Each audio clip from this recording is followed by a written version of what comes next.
मध्य प्रदेश की मोहन सरकार ने अपना बजट पेश कर दिया। मध्य प्रदेश सरकार में वित्त मंत्री जगदीश देवड़ा ने बजट पेश किया। बजट भाषण 1 घंटे 30 मिनट का था। बजट 4 लाख करोड़ रुपए से भी ज्यादा का है। बजट पेश होने के बाद अब कांग्रेस यानी कि विपक्ष जो है इस बजट को आम जनता से धोखा करार दे रही है। चाहे बात मध्य प्रदेश के पूर्व मुख्यमंत्री कमलनाथ की हो या फिर मध्य प्रदेश कांग्रेस अध्यक्ष जीतू पटवारी, सभी इस बजट पर सवाल खड़े कर रहे हैं। विस्तार से इस रिपोर्ट में आपको हम बताएंगे। नमस्कार, आप देख रहे हैं एमपी तक स्पेशल और मैं हूं आपके साथ आकांक्षा ठाकुर। देखिए, मध्य प्रदेश की मोहन सरकार ने विधानसभा में अपना बजट पेश करा।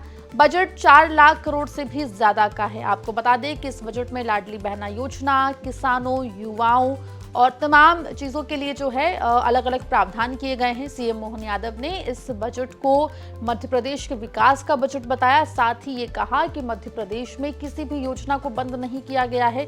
इतना ही नहीं, उन्होंने ये भी कहा कि मध्य प्रदेश सरकार ने कोई नया टैक्स भी नहीं लगाया है।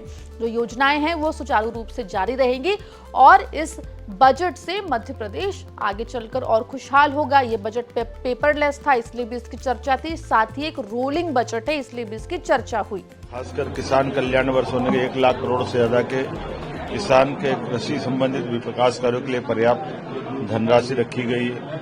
1 लाख करोड़ के इंफ्रास्ट्रक्चर के काम, ये भी बजट में पहली बार मध्य प्रदेश के गठन के बाद से इतना बड़ा अमाउंट इस तरह से किया गया है। जिस प्रकार से सभी क्षेत्रों में पर्याप्त धनराशि रखी गई है, ये इस बात की पूर्ति कराता है कि विकास जन कल्याणकारी है, विकास परक है, समृद्ध मध्य प्रदेश के संकल्प की पूर्ति करने वाला है।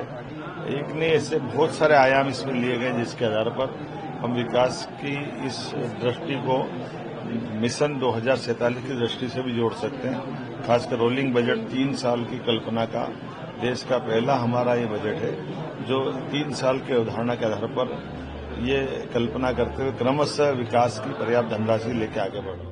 लेकिन अब मध्य प्रदेश सरकार के द्वारा पेश किए गए बजट पर विपक्ष हमलावर हो गया है। जहां एक तरफ जीतू पटवारी ने प्रेस कॉन्फ्रेंस कर मध्य प्रदेश सरकार के इस बजट पर ही सवालिया निशान खड़ा कर दिया। उन्होंने कहा कि इस बजट में ना तो किसानों के लिए कुछ नया किया गया, ना ही लाडली बहना योजना की राशि बढ़ाने का प्रावधान किया गया। आपको बता दें कि मध्य प्रदेश सरकार ने जब लाडली बहना योजना की शुरुआत की थी तब इसकी राशि को 3,000 रुपए तक लीज करने की बात कही थी। फिलहाल मध्य प्रदेश में लाडली बहनों को 1,500 रुपए हर महीने किस्त के रूप में मिलते हैं, लेकिन इस योजना की राशि को 3,000 रुपए किए जाने की मांग लगातार कांग्रेस उठा रही है। वहीं जीतू पटवारी ने इस पूरे बजट पर कई सारे सवाल खड़े किए हैं। 78,000 करोड़ रुपए का राजकोषीय घाटा। सरकार ये स्पष्ट कैसे करेगी कि 70,000 करोड़ रुपए का प्रोविज़न फिर बाद में कहाँ से होगा, पूरे साल में कहाँ से होगा। एक ही आंकड़ा है, पिछले साल 4,21,000 करोड़ रुपए का लगभग बजट था। 50% बजट खर्च नहीं हुआ, प्रोविज़न नहीं था कर्ज का। फिर भी 72,000 करोड़ रुपया कर्ज हमारी सरकार ने लिया। 213 करोड़ रुपए रोज कर्जा लिया। ये पूरी आकृति बजट की जनता को ठगने वाली लगती है। इतना ही नहीं, मध्य प्रदेश विधानसभा में नेता प्रतिपक्ष उमंग सिंघार ने भी इस बजट पर सवालिया निशान खड़ा किया है। उन्होंने कहा कि इस बजट में रोजगार की बात ही नहीं थी, युवाओं को बिल्कुल भी ध्यान में नहीं रखा। साथ ही मध्य प्रदेश सरकार दिन ब दिन कर्ज ले रही है, उसका मुद्दा भी उमंग सिंघार ने उठाया। ना किसानों की आय दुगनी की बात करी है, ना आपने युवाओं को निश्चित नौकरियां मिले उसकी ना बात हुई है, ना कर्मचारियों को महंगाई भत्ता बढ़े उसकी बात नहीं हुई है, ना नर्मदा किनारे 5,000 हेक्टेयर जमीन पर ये वृक्षारोपण करना चाहते। पैसा है नहीं। पहले जो किया था वृक्षारोपण मां नर्मदा के नाम पे 350 करोड़ों का घोटाला, दोबारा एक घोटाला और होने वाला। ना पूरे इसके अंदर बजट के अंदर महंगी बिजली मिल रही है आम व्यक्ति को, ना बिजली की बात की जा रही है कि बिजली की दरें कम होगी, और एक तरफ अडानी को पूरा प्रदेश बेचा जा रहा है। बिजली के नाम पे आप जब उसको लाखों करोड़ रुपए दे सकते हो अडानी को, तो आप मध्य प्रदेश के लोग बिजली का बिल भरते हैं उनको कम दर के अंदर बिजली कैसे मिले। साथ में ये भी कहना चाहता हूं कि विधायकों ने कहा 230 विधायकों की बात है, भाजपा के विधायक भी हमको कहते हैं कि विकास निधि बढ़ी जाए।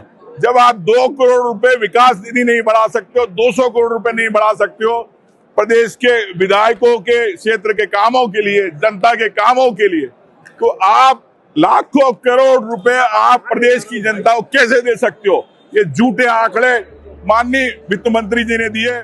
वहीं मध्य प्रदेश के पूर्व मुख्यमंत्री और कांग्रेस के दिग्गज नेता कमलनाथ ने इस बजट को जनता से विश्वासघात का बजट बता दिया है। कमलनाथ ने सोशल मीडिया प्लेटफॉर्म एक्स पर लिखा कि मध्य प्रदेश सरकार का आज का बजट जनता से विश्वासघात वाला बजट है। वित्त मंत्री जगदीश देवड़ा ने आज जो बजट पेश किया उसमें सिर्फ बातों के बताशे बनाए गए हैं और जनहित का मुद्दा पूरी तरह से सफाचट है। नवंबर 2023 में हुए विधानसभा चुनाव से पहले भारतीय जनता पार्टी ने प्रदेश की जनता और मतदाताओं से जो प्रमुख वादे किए थे वो सारे वादे 2.5 साल बाद भी वित्त मंत्री के बजट भाषण से गायब दिखे। प्रदेश के किसानों, नारी शक्ति, नौजवानों और सभी वर्गों के किए गए चुनावी वादों को बजट में कोई स्थान नहीं दिया गया। विधानसभा चुनाव से पहले भारतीय जनता पार्टी ने मध्य प्रदेश की जनता से जो 4 प्रमुख वादे किए थे उनमें किसानों को धान का एमएसपी 3100 रुपए प्रति क्विंटल देना, किसानों को गेहूं का एमएसपी 2700 रुपए प्रति क्विंटल देना, लाडली बहना योजना में महिलाओं को प्रति महीने 3000 रुपए देना और घरेलू गैस सिलेंडर 450 रुपए में करना था। भारतीय जनता पार्टी ने अपनी इन चारों घोषणाओं को बजट में कोई स्थान नहीं दिया और स्पष्ट कर दिया है कि ये सरकार जनविरोधी है, जनता से विश्वासघात करने वाली है और वादा खिलाफी इसका स्वभाव है। इस बजट से मध्य प्रदेश की जनता को भारी निराशा हुई है।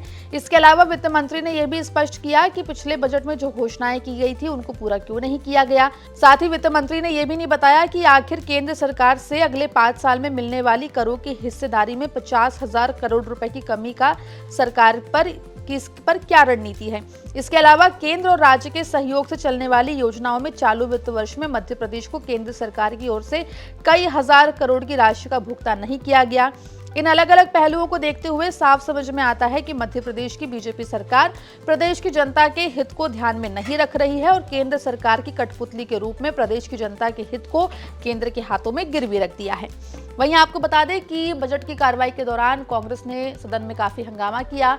इसकी वजह से लगातार स्पीकर नरेंद्र सिंह तोमर जो है वो कांग्रेस के जो एमएलएस थे, विधायक थे, उनको चुप कराते हुए भी दिखे थे। इतना ही नहीं, बजट शुरू होने से पहले और बजट खत्म होने के बाद, यानी कि बजट जो पेश किया गया उसका भाषण खत्म होने के बाद भी कांग्रेस विधायकों ने विधानसभा में जमकर हंगामा किया था। फिलहाल मध्य प्रदेश का विपक्ष सरकार को इस बजट पर आड़े हाथों ले रहा है, इस बजट को विश्वासघात का बजट बता रहा है, बातों के बताशे बता रहा है। वहीं मध्य प्रदेश सरकार का साफ तौर पर कहना है कि इस बजट में मध्य प्रदेश सरकार का साफ तौर पर कहना है कि इस बजट में महिलाएं, किसान, युवाओं का ध्यान रखा गया है। साथ ही मध्य प्रदेश कैसे आगे बढ़े इसको लेकर भी विशेष प्रावधान जो है वो किए गए हैं। और क्योंकि मध्य प्रदेश सरकार साल 2026 को किसान कल्याण साल के रूप में मना रही है, इसी के चलते किसानों के लिए काफी सारी घोषणाएं की गई हैं। ये प्रदेश सरकार का इस पूरे बजट को लेकर तर्क है। फिलहाल आप इस बजट को कैसे देखते हैं, हमें कमेंट सेक्शन में जरूर लिख के बताएं और मध्य प्रदेश जुड़ी तमाम खबरों के लिए बने रहिए एमपी तक के साथ।